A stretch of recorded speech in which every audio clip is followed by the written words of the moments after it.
Amén. Shabbat Shalom. Él es Tov. Tomen asiento, por favor. Él es bueno. ¿Qué dice usted, hermana Miriam? Es bueno. Ok, Él es bueno. De verdad que Él es bueno. Yo poder entender y poder saber de lo que Él quiere darnos, lo que Él quiere hacer con nosotros, bendecirnos, fortalecernos y ser nuestro amparo todo el tiempo y estar ahí con nosotros y bendecirnos. Definitivamente que las Escrituras son un manual para mostrarnos lo que debemos hacer. Es un manual para mostrarnos lo que no debemos hacer. Es un manual que nos hace sabios. A veces cuando nos toca tomar ciertas decisiones para saber cuál es la correcta, tuvimos que haber pasado muchas situaciones en la vida. Y gracias a las situaciones que ocurren en nuestra vida, gracias a ella, desarrollamos lo que hoy conocemos como sabiduría. A Salomón, se le dijo, escuche lo que le voy a decir. Salomón, o los tesoros de Salomón, han sido tan grandes los tesoros, hablando literalmente, terrenalmente, los tesoros de Salomón son tan grandes que es incalculable todo lo que este hombre tenía.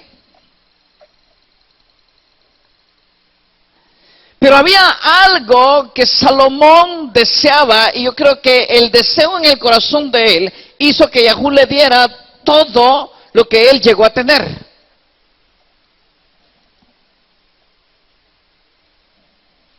Y Salomón, de todo lo que tenía que pedir, solo una cosa pidió al Padre. ¿Qué era? Sabiduría. Pudo haberle pedido a Yahú plata, dinero, y eso es lo que nosotros más pedimos, ¿cierto? Tengo deudas, tengo que pagar esto, tengo que comprar esto, quisiera comprarme un carro para ir a la congregación todos los días, quisiera tener el combustible en el carro, quisiera tantas cosas que queremos tener. Entonces le empezamos a pedir a Yahú esto y esto. Y Yahú dice, son tan banales que están comenzando por la vanidad y van a terminar por la sabiduría. A través de los años, a través de las canas, el hombre termina siendo sabio, pero viene a ser sabio cuando ya está viejo.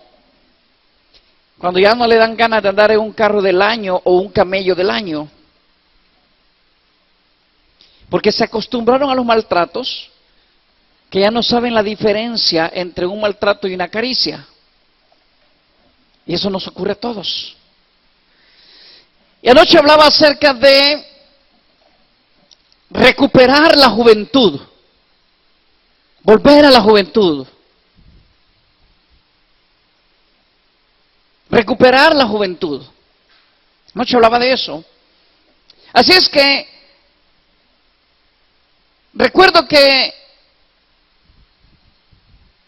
hace años, en cierta fiesta de Hanukkah, más o menos por el tiempo cuando conocí a la hermana Miriam, a la hermana Yami, recuerdo que yo le dije al Padre, y se lo digo de corazón, yo le dije al Padre, por favor, dame sabiduría. Todo el mundo pidió que no sé qué para los hijos, que no sé qué para esto, que no sé qué para su casa que querían tener. Todo el mundo pidió. Y alguien pudiera decir, ¿cómo lo sabe? Porque todo el mundo lo dijo ahí, que era lo que estaban pidiendo. Pero yo recuerdo, y lógico, todos estábamos pegados a la Hanukkah ese día, y todos estaban hablando fuerte lo que querían. Así que, por muy concentrado que yo estaba en mi Hanukkah, yo escuchaba lo que todos los demás pedían. Pero recuerdo que yo le dije a Yahú de verdad, y se lo decía de corazón yo a él, dame sabiduría. porque eso quiero tener. Dame sabiduría. Y hay dos formas de dar sabiduría. La primera es que usted vaya a la ferretería, le vendan un chip con sabiduría y lo ponga en su cabeza. Eso prácticamente fue lo que hizo Yahú con Shlomo, con Salomón. Salomón pidió sabiduría y Yahú trajo un chip y lo metió en la cabeza de Shlomo. O sea, Salomón hablaba. En el momento que él necesitaba la palabra, él la soltaba y él decía esto. Y la gente fue conociéndolo por la sabiduría. Si usted me va a decir a mí que Salomón sufrió y tuvo una vida horrible y por eso es que él aprendió sabiduría, no es verdad. No, Salomón nació bajo un reinado. Nació bajo un reinado, el reinado de David. Y por ser hijo de David, Salomón no era cualquiera. Ahora, si me dice usted a mí, la sabiduría que llegó a tener David, ¿cómo la hizo? La hizo a través de experiencias, dolor, tristeza, hambre, angustia, gustos que se dio, placeres que se dio. Gusto, placer, mentira, engaño, todo lo que hizo le sirvió para él llegar a tener sabiduría. Cuando tocaba hablar, eso sí, salía la sabiduría de lo que él había aprendido. Entonces habían como que esas dos formas. Así es que a través de los sufrimientos, usted vaya aprendiendo que todo lo que está pasando en su vida está sucediendo porque Yahú está tratando con usted. No importa la tristeza, deje de echarle culpa a Hasatán. Usted tiene un pacto y una promesa por la cual Hasatán no puede meterse en su vida. Los demonios, los sheidim, no pueden entrar en usted si usted es de los que se agarró de un pacto y una promesa. El pacto y la promesa dice, serán benditos perpetuamente. El que no depende del pacto, viene a depender de sacrificio de animales, sangre de animales, de Yeshua, de Jesús, de la cruz, de la sangre, de resurrección. De eso dependen. Una persona que tiene pacto es alguien que está seguro y convencido de quién es su Padre. Por eso he pasado estos últimos meses siempre hablando de identidad. De nada sirve que usted se conozca toda la Torah y usted diga que el Peré, que el Pasú, que la Mishnah, que el Talmud, todo eso es bueno. Que la gematría, todo eso es bueno, pero creo que lo primero que debemos recuperar y tener es identidad. Saber quién es nuestro Padre. Es la parte más importante. Si usted no tiene identidad, se agarra de cualquier gazpacho y cualquier porquería que encuentra en la calle. Lo siento. Cuando no tenemos identidad, cualquier cosa que me ofrecen, la agarro porque yo soy cualquier cosa. No tengo identidad. El simple hecho de yo no tener identidad de quién yo soy, me hace ser una persona contenta cuando cualquier cosa me hace caso.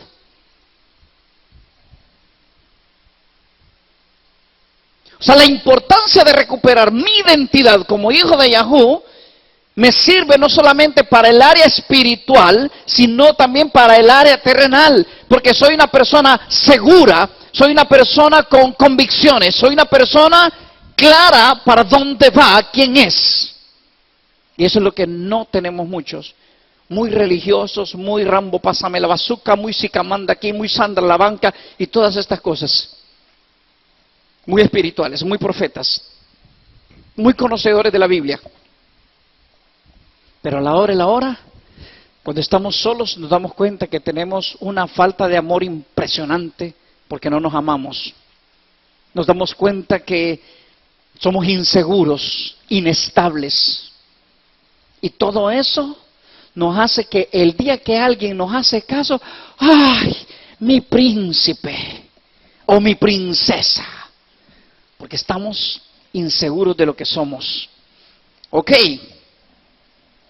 ¿Por qué hice este preámbulo? Y es porque vamos a hablar de la seguridad que otorga el Creador de los cielos y la tierra y no la creación.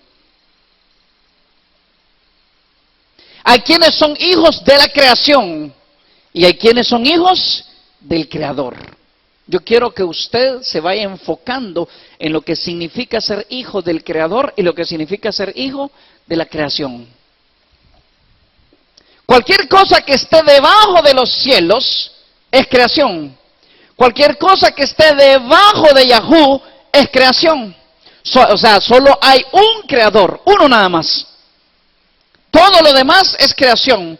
Llámese mitología griega, mitología babilónica, egipcia, llámese imperio romano, lo que usted quiera ver, todo es creación.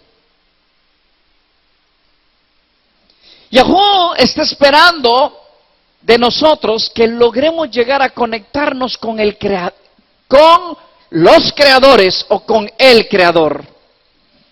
Alguien dijo por ahí, enchufarnos.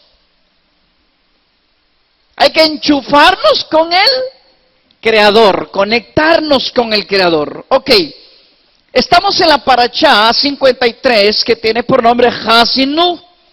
Haazinu, escuchen, oigan, no escuchen, oigan. Oigan cielos. Oigan la importancia de oír. Esta parashá, Haazinu, se encuentra en Devarim, Deuteronomio capítulo 32, verso del 1 al 52. Devarim, Deuteronomio 32, del 1 al 52. Hoy voy a hablar del capítulo 32, verso 31, y vamos a leer unos cuantos versos, y yo quiero por favor que se conecte, como dijo alguien hoy, que se enchufen. Hay que enchuflarnos, hay que conectarnos ahí para poder entender este mensaje.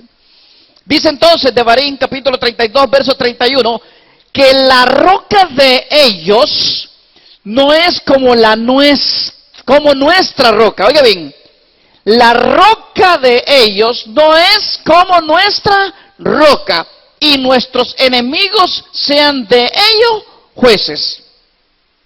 Desarmemos este verso, porque esto es hermoso. Ok.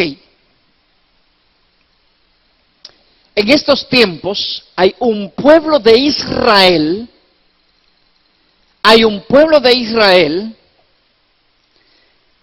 que tiene una roca. Hay un pueblo de Israel que tiene una roca. Pero quiero que leamos el verso 30 antes. Dice, ¿cómo podría perseguir 1 a 1000 y 2 hacer huir a 10,000? ¿Quién es el que persigue? ¿Quién es el bueno aquí? Supuestamente tiene que ser el que persigue, ¿cierto? O sea, las escrituras dicen que uno del pueblo de Yahú va a perseguir a 1000 y 2 van a perseguir a 10,000. ¿Ya se conectó? ¿Lo entendió ya? 1 a 1000, 2 a 10,000. Hasta ahí está perfecto. Pero aquí hay una pregunta. Escuche bien. ¿Cómo podría perseguir 1 a 1000 y 2 hacer huir a 10,000 si su roca no los hubiese vendido? Si su roca, ¿la roca de quién? La roca de ellos.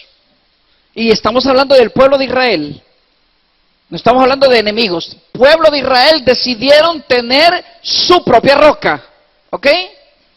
Entonces dice, si su roca no los hubiese vendido, oiga bien, y Yahú no los hubiera entregado. Cuando yo veo esto, Joyce estaba explicando que esta roca se hizo el pueblo de Israel, y Judá fue el que decide vender, ¿a quién? A Joseph. Judá decide vender, es el que dice, no lo maten al muchacho, no derramen sangre de él, vendámoslo. Así que deciden vender a Joseph. Entonces quiere decir que la roca en este tiempo, Judá, ¿de dónde viene Jesucristo? ¿De dónde viene Yeshua? ¿De dónde?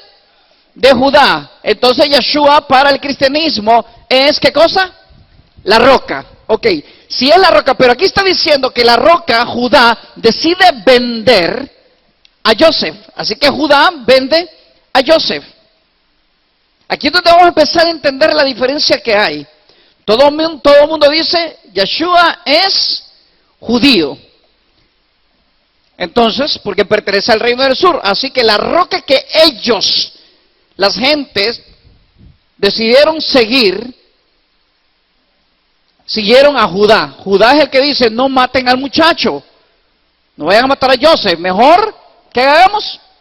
Vendámoslo. Ok, vendámoslo.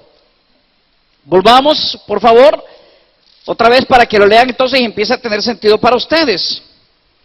Verso 30 dice, ¿cómo podría perseguir 1 a 1000 y 2 hacer huir a 10,000? Esto supuestamente el pueblo de Israel tiene ese poder, o tenía ese poder para hacerlo. Acuérdense la historia que se cuenta cuando Judá va a Egipto a rescatar a Joseph. Dice en el libro de Yashar que Judá jugaba con una roca gigantesca con su mano. ¿Tú quieres probar quién soy? Y dice que se sentó sobre esa gran roca y cuando se sentó dice que se volvió polvo la roca. Imagínense. O sea, la autoridad que esta gente tenían, 1 contra 1000 y 2, 2000. Eso lo hacía, 10,000, perdón. Tenían un poder impresionante ellos. Entonces dice, ¿cómo podría perseguir 1 a 1000 y 2 hacer huir a 10,000? Aquí es donde nosotros, la razón por la cual yo les dije a ustedes, no somos lo que deberíamos de ser delante de Yahú. Aquí es la parte donde les dije a ustedes, ¿por qué no tenemos la autoridad que aquellos tenían? ¿Por qué? Porque comenzaron a confiar en su roca. Los demás siguieron a Judá, los demás siguieron a Shimeón. La idea era primero matarlo y después venderlo. Claro, esto tenía un plan y un propósito. ¿Cuál era el propósito? Tenían que madurar sus hermanos y tenía que ser a través de lo que Joseph haría en Israel, en Egipto. Entonces dice, y 2 hacer huir a 10,000. Luego dice, si su roca no los hubiese vendido,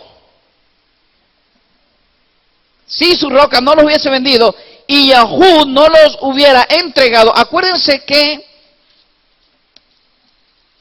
aunque ellos hubieran decidido ellos venderlos, si Yahú dice que no, ¿alguien pudo haber vendido a Joseph? No, pero Yahú tenía un plan.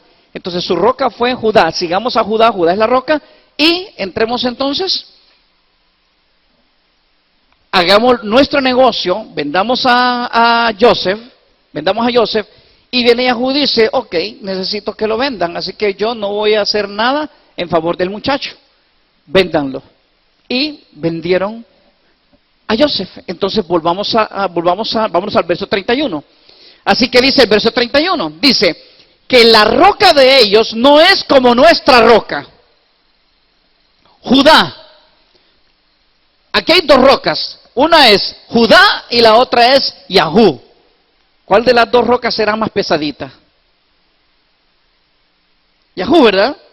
Entonces, hay quienes tienen una roca y esa roca de ellos es Judá.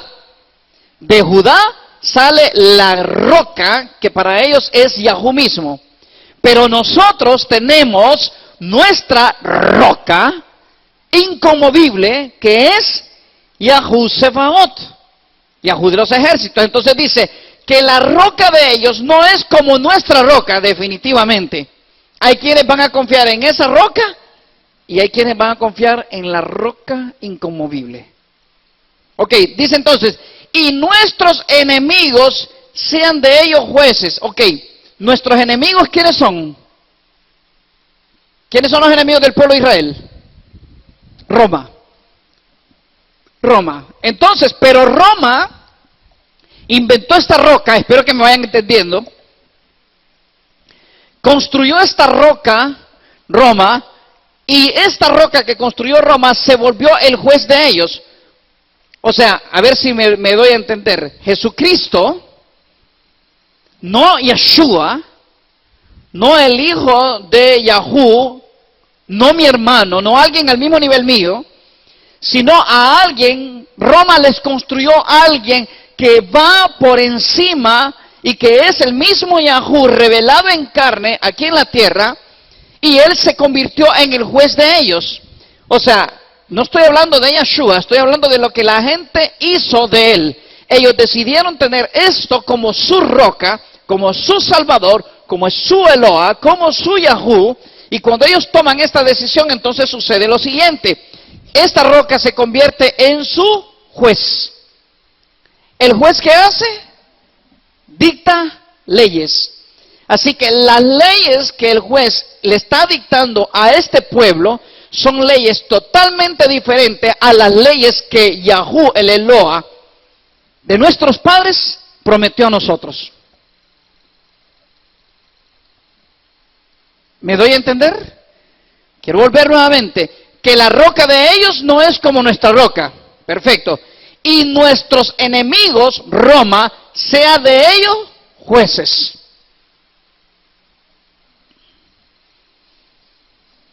¿Usan la Torah para vivir de acuerdo a los estándares de Yahú? ¿O usan el Nuevo Testamento tergiversado, manipulado para poder sostener su doctrina?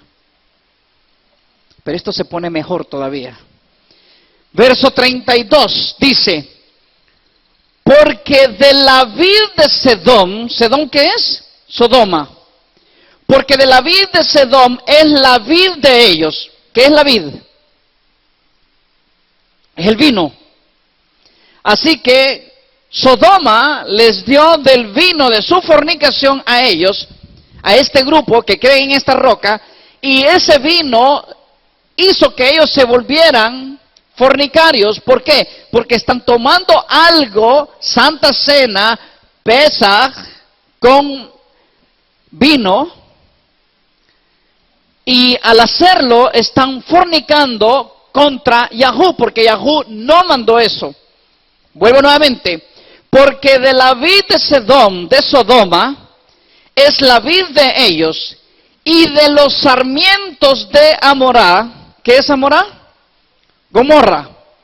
Y de los sarmientos de Amorá, o sea, los gajos, para que me entienda, las uvas de ellos son uvas ponzoñosas, racimos muy amargos, tienen veneno de dragones en su vino y ponzoña cruel de áspides.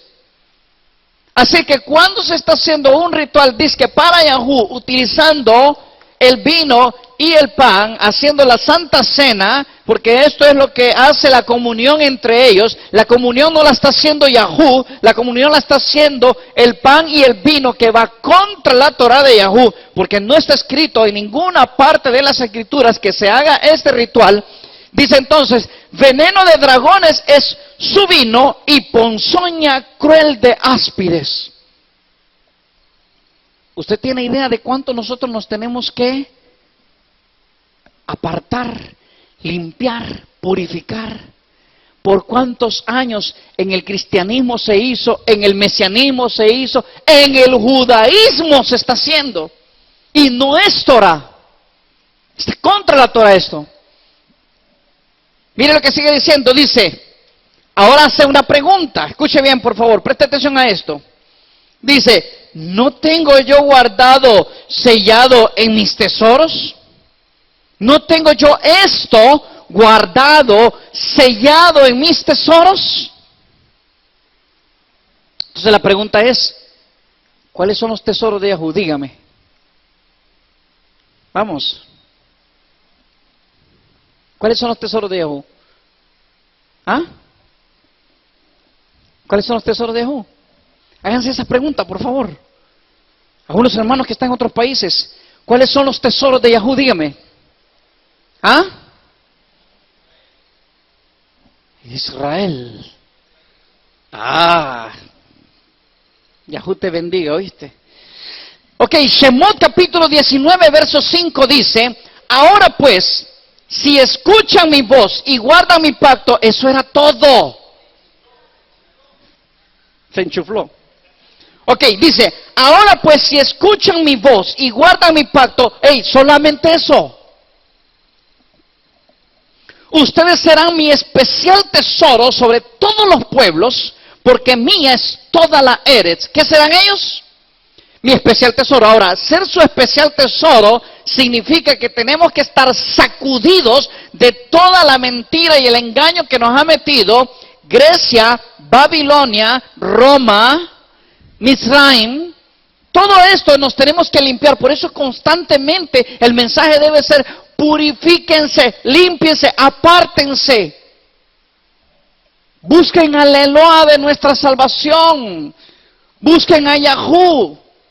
Háganlo constantemente y verá cómo se abren de verdad las puertas de los Shamaim, las ventanas de los Shamaim. Pero hágalo. Entienda, vívalo, conózcalo. Entonces, cuando yo leo este verso 34, dice: ¿no tengo yo esto guardado, sellado en mis tesoros? Y su especial tesoro, ¿quién es? Aprendamos un poco acerca del especial tesoro. Yo les enseñaba a ustedes en Yeshayahu anoche, les enseñaba que Jacob tiene la bendición terrenal, Israel la bendición espiritual, pero Yeshurun tiene la bendición celestial. ¿Cómo lo miramos esto? En Yeshayahu, Isaías 44, verso 1 y 2, dice lo siguiente: ahora pues, oye Jacob mi siervo. O se entienda que no es su especial tesoro Jacob, solamente es sus siervos. Jacob, tú me estás sirviendo en este momento para parirme 13 hijos, 12 varones y una hembra. ¿Por qué? Porque hay un plan. En este momento tú eres nada más, mi siervo. Entonces dice: Jacob mi siervo, y tú Israel, a quien yo escogí. Vamos elevando, ¿no es cierto? Así dice Yahú, hacedor tuyo, y el que te formó desde el vientre, el cual te ayudará. No temas, siervo mío, Jacob, y tú Yeshurun, a quien yo escogí. Entonces quiere decir que Yahú dice que tiene sellado su tesoro. Así es que el entendimiento, o lo que deberíamos nosotros comenzar a conocer con respecto a esto, es la diferencia que hay entre la vid de Sedom, que es la vid de ellos, y de los sarmientos de Amorá. Las uvas de ellos son uvas ponzoñosas, racimos muy amargos tienen, y eso es veneno de dragones, es su vino, y ponzoña cruel de áspides. ¿No tengo yo esto guardado, sellado en mis tesoros? Quiere decir que los que van a sacar a luz todo esto, ¿quiénes van a ser? Los hijos de Yeshurun. O sea, su especial tesoro. ¿Por qué le digo? Ame, busquen verdad a Yahú hoy, que puede ser encontrado. No lo hagamos kadosh. Yo entiendo que usted tiene un montón de cosas que hacer, pero qué hermoso sería que estemos buscando en la casa de Yahú día y noche su reino. Hermoso sería que ustedes me pusieran a mí a estudiar mucho, porque me llevan así.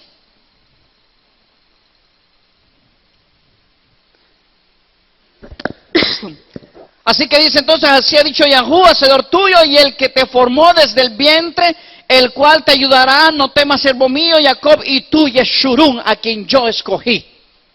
Wow, ahí está su tesoro. Ahí está su tesoro. A ellos está sellado. Son sellados, su tesoro es sellado. Lo más hermoso de él es sellado. 144,000 de las 12 tribus de Israel que no han doblado sus rodillas delante de Baal. 7,000 que no han doblado sus rodillas delante de Baal. Sellados. ¿Quiénes serán a los que se les va a dar esta autoridad. Sigamos leyendo, volvamos al verso 35, Devarim 32-35, dice, mía es la venganza y el pago, al tiempo que su pie vacilará, porque el día de su aflicción está cercano, y lo que les está preparado se apresura. Esto viene. Verso 36, porque Yahweh juzgará, ¿a quién juzgará? A su pueblo, y por amor de sus siervos se arrepentirá, cuando vea que la fuerza pereció y que no hay guardado más desamparado. O sea, quiere decir, miren que aquí está diciendo algo interesante, dice, y por amor de sus siervos se arrepentirá.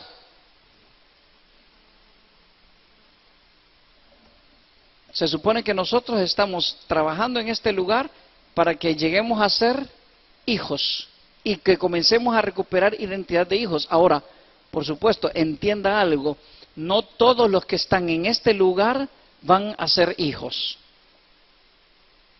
Hay otros que van a ser siervos. Por alguno de los siervos, de lo que estén haciendo, por supuesto, entienda algo. Aunque yo sea hijo, no dejo de servir por amor. Aunque yo sea hijo. Pero es muy diferente que Yahweh me considere a mí su siervo, a que Yahweh me considere a mí mi hijo, pero que él a su vez es un servidor, sirve a los demás.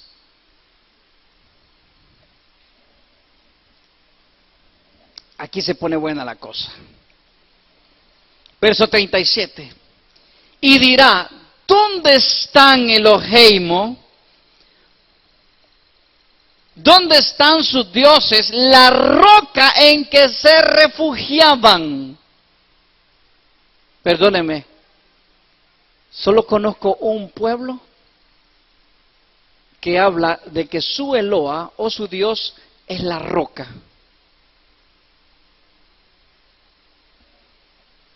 O que hay dos pueblos, mejor dicho, que tienen a su Eloa, a su Dios, que es su roca. El pueblo de Israel, tenemos a nuestro Eloa, Yahweh, que Él es nuestra roca. Los cristianos y los mesiánicos tienen su roca, que es ¿quién? Yeshua, Jesucristo. Hay dos rocas. Entonces escuche bien aquí, por favor, y dígame usted para quién es este mensaje. Vuelvo nuevamente a decirlo, verso 37. Y dirá, ¿dónde están sus dioses? La roca en que se refugiaban. O sea, esto es para el futuro.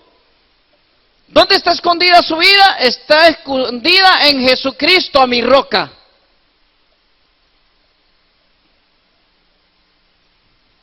Ahí está.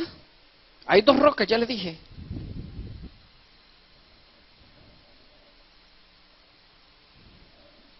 Sigamos, entonces pone mejor, verso 38, dice que comían el cebo de sus sacrificios, preste atención por favor, comían el cebo de sus sacrificios, bebían el vino de sus libaciones, a ver, esto se pone mejor todavía. ¿De quiénes está hablando aquí? Está hablando de dos pueblos, ¿sabe cuáles son los dos pueblos? Casa de Israel y casa de Judá.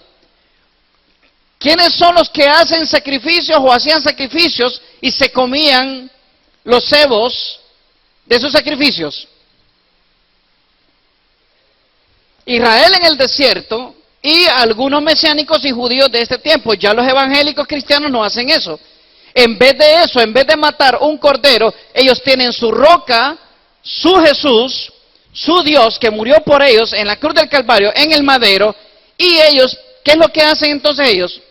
Bebían el vino de sus libaciones. Ahora, ¿para qué se ocupaba el vino en la Torá? Para hacer libaciones. ¿Qué libaciones? Era para derramar el vino sobre los sacrificios. No era para tomárselo. Les hago una pregunta. ¿Quiénes son los que se toman el vino?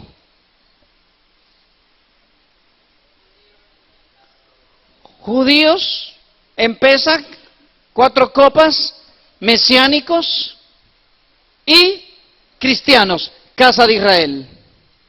Ellos son, vuelvo a leer, dice arriba, y dirá, ¿dónde está su Dios, la roca en que se refugiaban? La roca en que se refugiaban.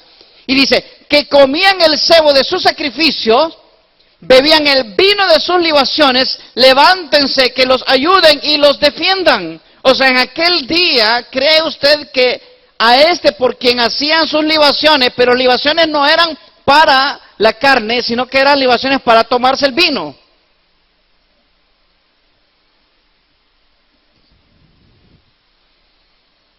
Libaciones era que usted tomaba el vino y aderezaba, para que me entienda, las carnes de los sacrificios.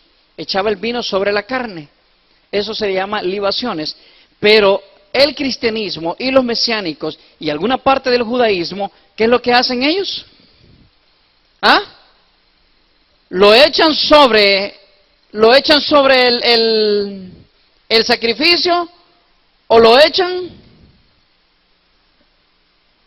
sobre en su estómago, hacia adentro. ¿Ah? Se lo toman. Entonces, ¿a quién se está aplicando este verso? Dígame. Que comían del cebo de sus sacrificios, bebían el vino de sus libaciones, levántense, que los ayuden y los defiendan. ¿Se irán a levantar? Yahweh es celoso. Efesios capítulo 2, versos 14 al 20, aquí vamos a aprender algo buenísimo.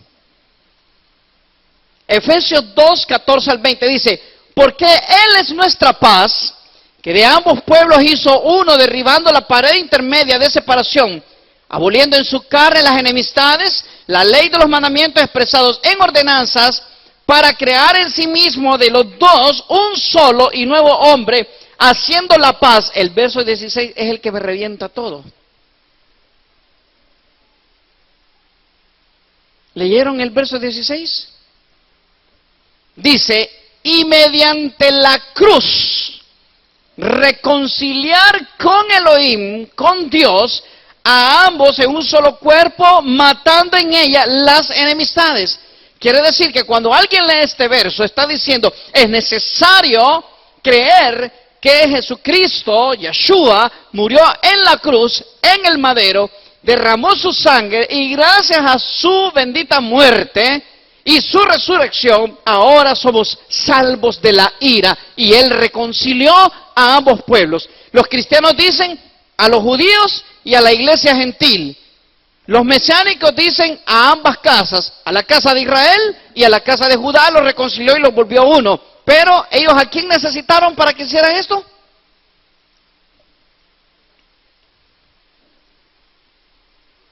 A la cruz. Lea el verso 16. Y mediante la cruz, miren qué cosa más chistosa. Aquí dice mediante la cruz, pero otros dicen mediante Jesucristo. O sea, la cruz es un mediador, ¿cierto o no? La cruz. Yeshua es otro mediador. La Virgen María es otro mediador. Siempre se han dado buscando un mediador, porque la gente necesita amarrarse de algo para entenderlo. Ahora, yo quiero mostrarles entonces qué es la cruz. Y lo vamos a ver desde el punto de vista griego, y espero que todos aquellos que entiendan que amen tanto la cruz, sepan lo que realmente la palabra en griego dice ahí por cruz. Oiga bien, cruz viene de la palabra stauros, y tengo que darle la cita. No me gusta estudiar la concordancia Strong, porque no quiero que lo vean tan cristiano esto, pero voy a utilizar lo que el cristianismo usa para que se dé cuenta lo que dice el Strong. En Strong, en el griego 47:16, aparece la palabra stauros, de la base del griego 24:76. O sea, quiere decir que de la raíz, de donde están sacando esta palabra, viene de esta raíz, que es la del 24:76. Pero en el 47:16 dice estaca o poste. Hasta ahí estamos bien. Ah, bueno, una cruz, un madero, dice la gente. Hasta ahí está bien. Como clavada erecta. como instrumento de pena capital, exposición a la muerte, negación propia, expiación de Cristo. ¿Ya? Si se da cuenta, todo lo que estamos leyendo es una interpretación, porque dice expiación de Cristo. Y la verdad es que la expiación la hacía un macho cabrío y no un cordero. Si alguien conoce la liturgia de las fiestas, lo que dice la Torá, Vayikra, Levíticos capítulo 23, si lo pueden leer, se van a dar cuenta, el cordero era para Pesach, el macho cabrío para Yom Kippur, el día del perdón. Totalmente diferentes uno del otro. Yeshua, según la creencia cristiana, o Jesús, Él es el cordero pascual, Él es el cordero de Pesach, de Pascua, que murió en la cruz del Calvario. Ahora, o es cordero o es macho cabrío. No puede ser cualquiera de las dos cosas. ¿Es cordero o es macho cabrío? Así que si es cordero, entonces no me lo apliquen que se hace expiación con Cristo en Pesach, en Pascua, porque no hay expiaciones en Pascua, según la Torá. Pero bueno, no importa, vamos a decir que eso es parte, pero dice aquí que viene de una raíz. De la raíz que viene es de la 2476 del griego, que es la palabra istemi. Istemi dice forma prolongada de un primario, o sea, quiere decir que viene de ¿dónde? De un primario. Stao. Esta es la raíz primaria de donde viene el tema de la cruz. Stao. Estar usando en varias aplicaciones, asignar, comparecer. Oiga bien, en amarillo lo tengo marcado. Confirmar, constar, decidir, detener, establecer, estar firme, llevar, parar, permanecer, perseverar, en pie, poner sobre, presentar, presente, quedar, sostenerse en pie, pero también ellos ponen algo y dice, compárese con el hebreo 5087. O sea, esto me va a llevar a la raíz. El griego cruz me llevó a la raíz de stao, pero esta raíz stao me está llevando ¿a dónde? Al hebreo 5087. Y en el hebreo 5087 del tema de la cruz es la siguiente, es la palabra nadar.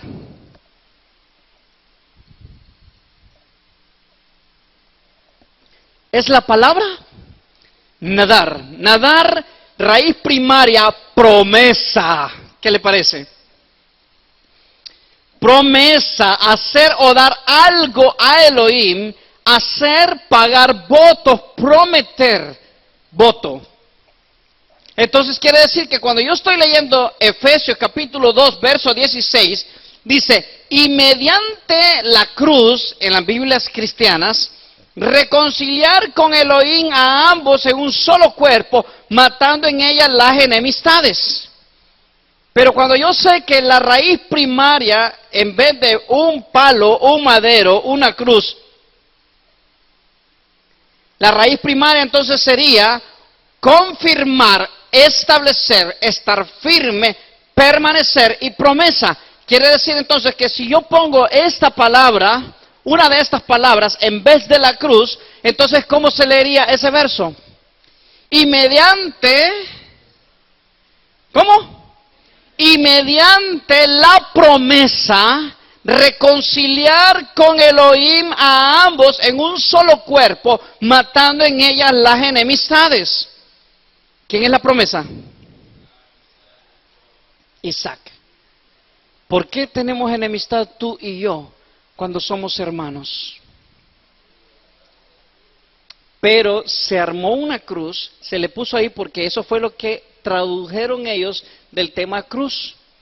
Pero les acabo de mostrar de dónde es que vienen las raíces y el tema era entonces, ¿qué es lo que a mí me reconcilia con mi hermano? Que somos hermanos. No me reconcilia ni una cruz, ni un palo, ni un madero, ni un poco de sangre. Me reconcilia el pacto y la promesa que nuestro padre Abraham, que nuestro padre Yahú le hizo a nuestro padre Abraham y por ende a Isaac. Y en Isaac está ¿qué cosa? La promesa.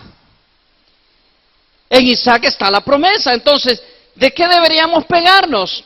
Sigue leyendo el verso 17.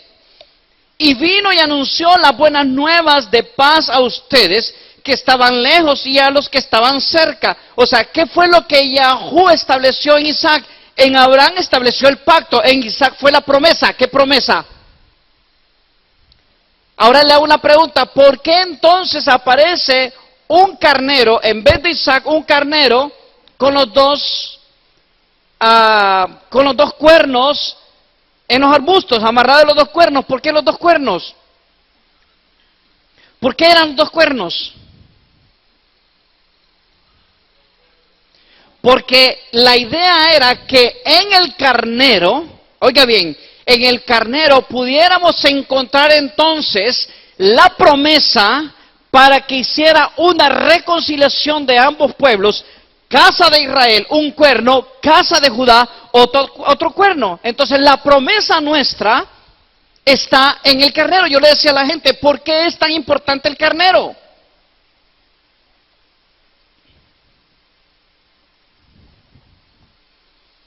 Por eso les digo, por favor, necesitamos estudiar Torah. Bueno, vuelvo al verso 17. Y vino y anunció las buenas nuevas de paz a ustedes que estaban lejos y a los que estaban cerca. Oiga bien, porque por medio de él, los unos y los otros tenemos entrada por una misma ruaj al Padre. Por una misma ruaj al Padre. Cuando yo leo Gálatas, vaya rapidito, ya voy a terminar. Me imagino que los tengo aburridos ya con este tema, pero es que es importante.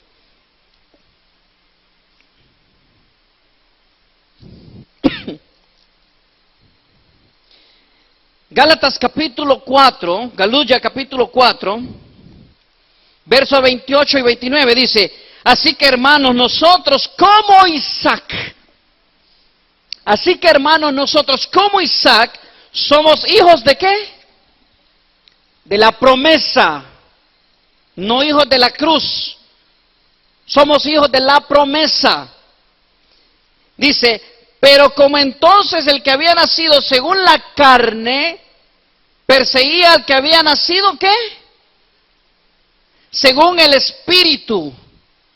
Entonces, ¿cuál es la rúa que me está hablando aquí el verso 18, donde dice, porque por medio, volviendo a Efesios, por medio de él, los unos y los otros, tenemos entrada por una misma ruaj al Padre. Entonces, ¿Isaac nació por la ruaj o nació por carne? ¿Ah? Por la ruaj, lo acabamos de leer en Gálatas capítulo 4, verso 29. Entonces, esa ruaj es la que me conecta. Sigamos. Así que ya no son extranjeros ni advenedizos, sino conciudadanos de los Kadoshim y miembros de la familia de Elohim. Y todavía no hemos llegado al verso que yo quería que usted conozca. Verso 20. Edificados sobre el fundamento de los Shaliachim y Neviim, otra vez. Edificados sobre el fundamento de los Shaliachim, ¿qué son Shaliachim? Apóstoles y Neviim y profetas, siendo la principal piedra del ángulo el ungido mismo. ¿Sabe cómo dice en las Biblias cristianas? Siendo la piedra del ángulo Jesucristo mismo. Entonces aquí viene la pregunta. ¿Cuál era el fundamento en el que estaban formados los apóstoles? ¿Cuál era el fundamento de ellos? Los apóstoles y los Neviim y los profetas. ¿A dónde? ¿Hacia el pasado o hacia el futuro? ¿Ah? Hacia el pasado. Piensen por favor. Edificados sobre el fundamento de los Shaliachim y Neviim, siendo la principal piedra del ángulo el ungido mismo. El ungido mismo. En que en todo el edificio bien coordinado va creciendo hasta ser un templo Kadosh en él, en Yahú. en quien ustedes también son juntamente edificados para morada de Elohim en la Ruach. Entonces, mi edificación, ¿dónde está? ¿Está puesta en una promesa que Yahweh le hizo a nuestro padre Abraham o está puesta en la cruz del Calvario? En la promesa. ¿Quién es mi roca entonces? Se los dejo aquí de tarea para que lo piensen. Para mí yo encuentro dos rocas, dos posibles rocas de estas. Yahweh o la promesa. No digamos Isaac, digamos la promesa. Isaac fue nada más el instrumento que Yahweh utilizó para poner ahí su promesa. ¿Qué es lo que vale para nosotros? Isaac, el hombre o la promesa. La promesa. Lo importante en nosotros es la promesa. Donde tenemos que estar asegurados es de la promesa. Lo que nos va a hacer volver al Padre y ser edificados en la familia de Él es la promesa. ¿Qué es más grande para nosotros? ¿Creer que Yahweh no miente y si Él prometió, Él cumplirá? ¿O creer que Yahweh sí miente, no lo cumplirá, por lo tanto necesito una cruz para que esa cruz, esa sangre, esa muerte de ese hombre y esa resurrección es el que me va a traer a paz con ambos pueblos? ¿Cuál de las dos cree usted que es la que nos fortalece en la familia? ¿La promesa o la cruz? Entonces, ¿saben qué? Necesitamos, por favor, y sería bueno que ustedes invitaran a los pastores a que escucharan este mensaje para que comiencen a buscar en el griego, vaya.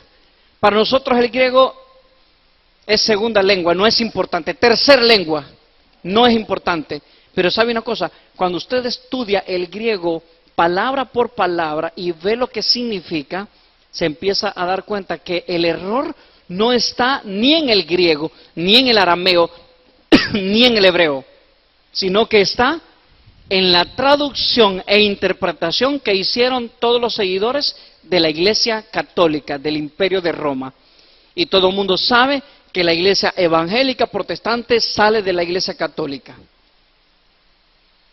31 de octubre de 1517, Martín Lutero, un monje católico, pegó las 95 tesis contra la Iglesia Católica allá en Alemania, Gutenberg. ¿Cuál es el problema? Tenemos que volver a las raíces. Tenemos que volver al principio para que podamos conocer la etimología de cada palabra. ¿Cuál es la raíz? ¿Por qué se dio? ¿Por qué la gente pone una cruz? Cuando lo que realmente, allá acabamos de leer, Yahweh dejó sellado todo para ¿quiénes? ¿Ah? Para su especial tesoro, exacto. Yahweh dejó todo sellado para su especial tesoro. En sus tesoros, dice. Así que sus tesoros es su especial tesoro. ¿Quién es su especial tesoro? Aquellos que lo ven a Él como el único y verdadero Eloa, donde Él no está pidiendo ayuda a nadie para cumplir su palabra. Bendito sea Yahweh, nuestra roca, el que era, el que es y el que irá. Shalom, shalom, bendiciones. Quiero cerrar con el Shabbat Shalom y dejar abierto este lugar aún para que podamos hacer el cierre del Shabbat. Y creo que ha sido hermoso, por favor. La palabra, comience a rumiarla, busque la raíz de todo lo que usted está aprendiendo y leyendo. Que el Eloa de Israel los bendiga, los guarde, haga resplandecer su rostro sobre ustedes, se incline favorablemente a ustedes y que Él pueda darles mucha paz. Yevarejeja Yahu veishmereja, Yael Yahu panaveleja vijuneja, Isa Yahu panaveleja, beasem leja shalom.